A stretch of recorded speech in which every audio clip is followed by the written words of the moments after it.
Muchas gracias a todos y todas los que nos acompañan desde Ginebra en este espacio de discusión sobre la economía de derechos humanos y particularmente muchas gracias a la Oficina del Alto Comisionado de las Naciones Unidas para los Derechos Humanos por permitirnos contribuir a esta discusión, a este debate, a partir de la experiencia de un país como Honduras, un país del sur global.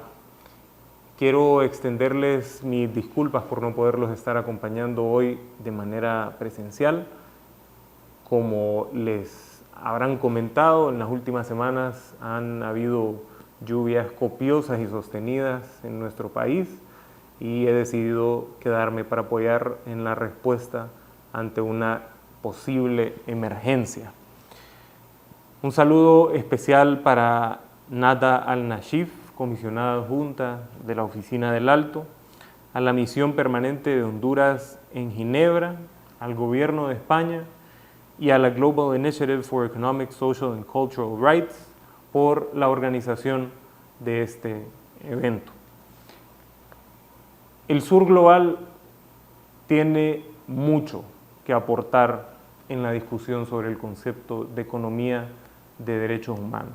Creemos que este es un momento propicio para que la voz de los países del sur global, la voz de las economías de la periferia, excluida históricamente de los espacios de toma de decisión, forme parte de esta discusión y este espacio sea un espacio en donde podamos revertir la desigualdad que existe en todas las instancias, incluidas las instancias de Naciones Unidas, en donde se discute el tema económico. Voy a dividir mi ponencia en dos segmentos bastante breves. Un primer segmento en donde hablaremos sobre tres elementos que creo que la experiencia hondureña y la experiencia del sur global tiene que compartir para enriquecer y nutrir este concepto que está en formación de economía de derechos humanos, y una segunda parte para narrar y compartir algunas reformas económicas que han sido impulsadas por el gobierno de la presidenta Xiomara Castro. Vamos a comenzar compartiendo cuáles son estos elementos comunes en la historia económica de los países del sur global que creemos que pueden o que deben formar parte de la discusión sobre economía de derechos humanos. En primer lugar, es importante apuntar que vivimos en la dictadura de la deuda. Los acreedores de nuestras deudas, de las deudas de los países del sur global, no han sido únicamente dueños de la deuda pública, sino que también han sido dueños de la política pública. Son usualmente estos acreedores los que tienen una voz muchas veces más importante por encima del principio de la democracia al definir cuál es la política fiscal, cuál es la política monetaria, cuál es la política cambiaria, tributaria, financiera. Esto es contrario al principio de la democracia y es contrario al principio de que la soberanía reside en el pueblo, que es un principio sobre el cual se ha construido la democracia de la mayoría de los países que hoy formamos parte de Naciones Unidas. En este sentido, este primer elemento es un llamado a que desde las Naciones Unidas se haga una lucha por una mayor autonomía y una mayor soberanía económica para los países de la periferia, para los países del sur global. En segundo lugar, hacemos eco de las palabras de Antonio Guterres, quien dice que la arquitectura financiera global está obsoleta, es disfuncional y es injusta.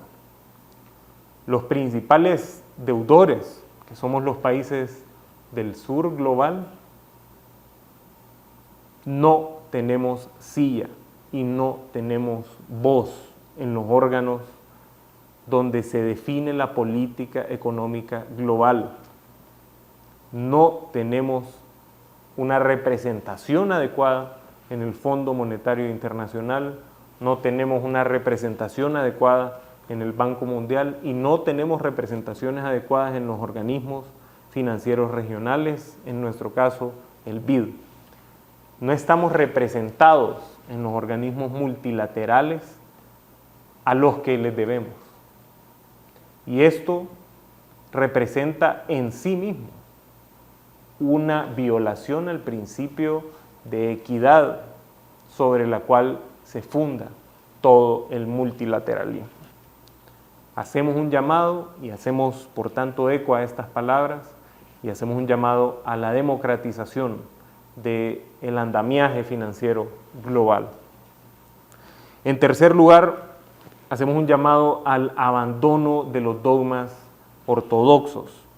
El neoliberalismo creado por Occidente ha creado un modelo que no es replicable, no puede ser replicable ni debe ser replicado por los países del sur global.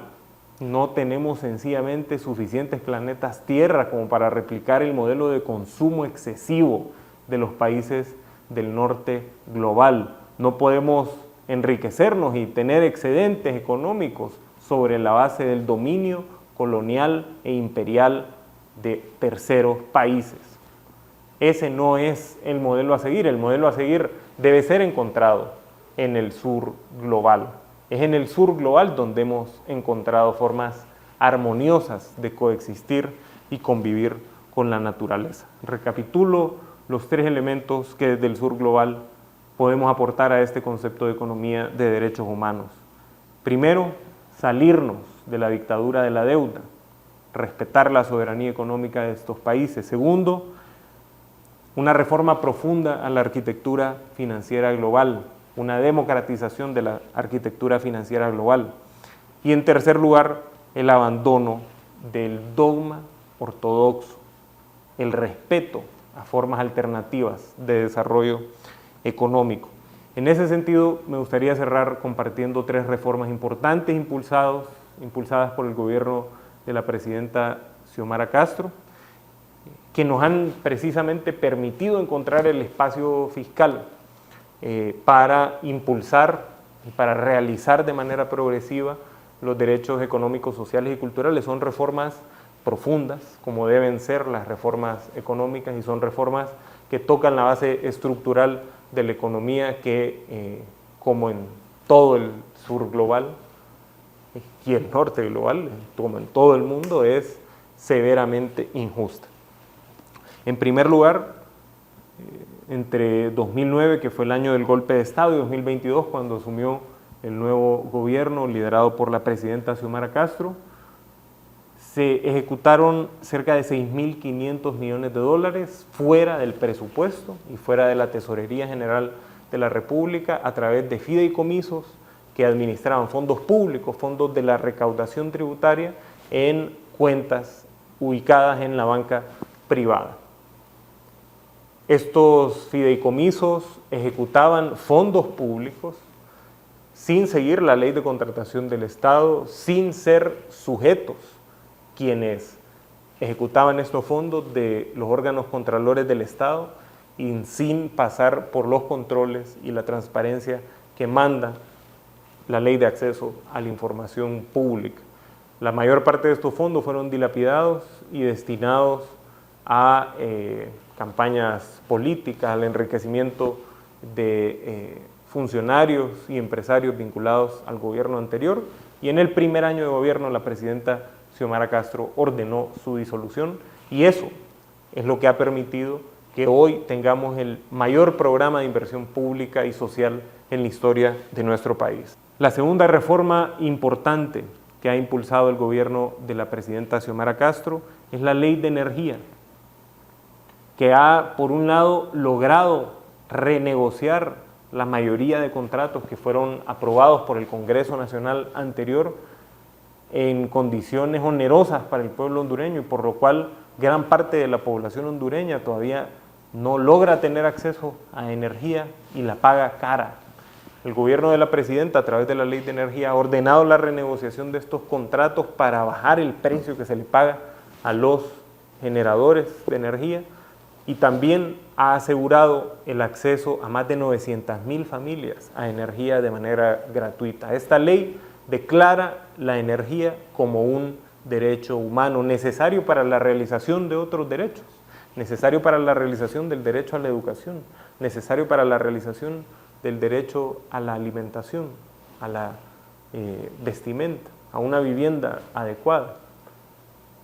Lo ha declarado un derecho humano, la energía. Y en tercer lugar, la Ley de Justicia Tributaria, que estará entrando a discusión al Congreso Nacional en las próximas semanas. La Ley de Justicia Tributaria busca dos cosas. En primer lugar, racionalizar las exoneraciones. Honduras es el país de América Latina con el mayor nivel de gasto tributario, más del 7% del Producto Interno Bruto se perdona, y se le perdona sobre todo a los más ricos del país. La Ley de Justicia Tributaria busca revertir esa injusticia, haciendo que los más ricos de Honduras comiencen a pagar impuestos, racionalizando las exoneraciones y racionalizando el gasto tributario.